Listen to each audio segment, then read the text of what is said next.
Price எல்லாம் கர்த்தர் நல்லவர். நான் பேசுறது உங்களுக்கு கேக்குதா? ஏன் அப்படி கேக்குறேன்னா, என்னை சுத்தி நிறைய காத்தடிச்சுக்கிட்டே இருக்கு. நிறைய பஸ், காரு, பைக் எல்லாமே போயிட்டு இருக்கு. சோ அந்த சவுண்ட் எல்லாம் கேட்கல அப்படின்னா தான் நான் பேசுறது உங்களுக்கு கிளியரா கேட்கும். அதனாலதான் கேட்டேன், நான் பேசுறது உங்களுக்கு கேக்குதா அப்படின்னு.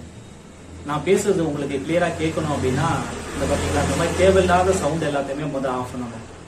அப்பதான் நான் பேசுறது உங்களுக்கு கிளியரா கேட்கும். அப்படிதான் உங்களுடைய வாழ்க்கையில நீங்க ஒரு தெளிவான முடிவு எடுக்கணும் அப்படின்னா தேவையில்லாத சத்தத்தை எல்லாமே நீங்க ஆஃப் பண்ணணும்.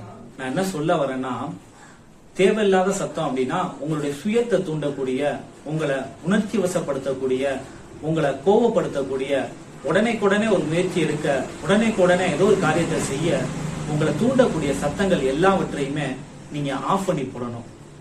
அப்பதான் உங்களால தெளிவான ஒரு முடிவு எடுக்க முடியும், தெளிவான ஒரு இலக்கை நோக்கி நகர முடியும்.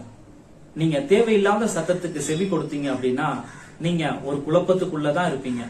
தேவையில்லாத சத்தங்கள் எல்லாவற்றையுமே ஆஃப் பண்ணி போடுங்க. அதுக்கு முதலாவது பொறுமையோடு இருங்க, உணர்ச்சி வசப்படாதீங்க. உங்களை யார் கோபப்படுத்தினாலும், யார் உணர்ச்சி வசப்படுத்தினாலும், யார் உங்களை கண்ட்ரோல் பண்ண நினைச்சாலும் பொறுமையா இருங்க. எதுவுமே தேவனை மீறி உங்களுடைய வாழ்க்கைக்குள்ள வராது. எல்லாமே உங்களுடைய வாழ்க்கையில நடக்கக்கூடிய எல்லாமே தேவனுடைய கண்ட்ரோல்ல தான் இருக்கு. நீங்க பொறுமையோடு இருங்க. பொறுமையோடு இருந்தீங்க அப்படின்னா தேவனுடைய சத்தத்தை உங்களால கேட்க முடியும். என் நாடுகள் என் சத்தத்துக்கு செவி கொடுக்கும் அப்படின்னு இயேசு கிறிஸ்து சொல்லுகிறார். நீங்க தேவனுடைய சத்தத்துக்கு செவி கொடுக்க முடியும்.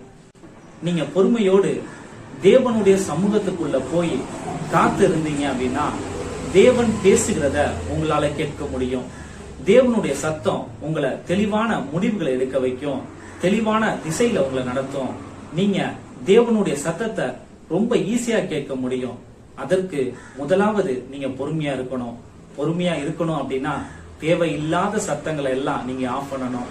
உங்களை பயத்துக்குள்ள நகர்த்தக்கூடிய சத்தமா இருந்தாலும், உங்களை கோபப்பட்டு ஏதோ ஒரு காரியத்தை செய்ய தூண்டக்கூடிய சத்தமா இருந்தாலும், நீங்க எதையாவது செஞ்சாதான் ஒரு நல்ல பேர் வாங்க முடியும் அப்படிங்கிற சத்தத்தை கூட, இப்படி எல்லா சத்தத்தையுமே நீங்க ஆஃப் பண்ணி போடுங்க.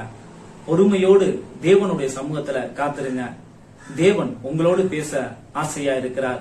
தேவன் உங்களோடு நிச்சயமாகவே பேசுவார். பொறுமையோடு தேவ சமூகத்துல தேவன் கொடுக்கும் சத்தத்தை பெற்றுக்கொள்ளுங்க. இது உங்களுக்கான வார்த்தை. பெற்றுக்கொள்ளுங்க. ஆசீர்வாதமா இருங்க. God bless you.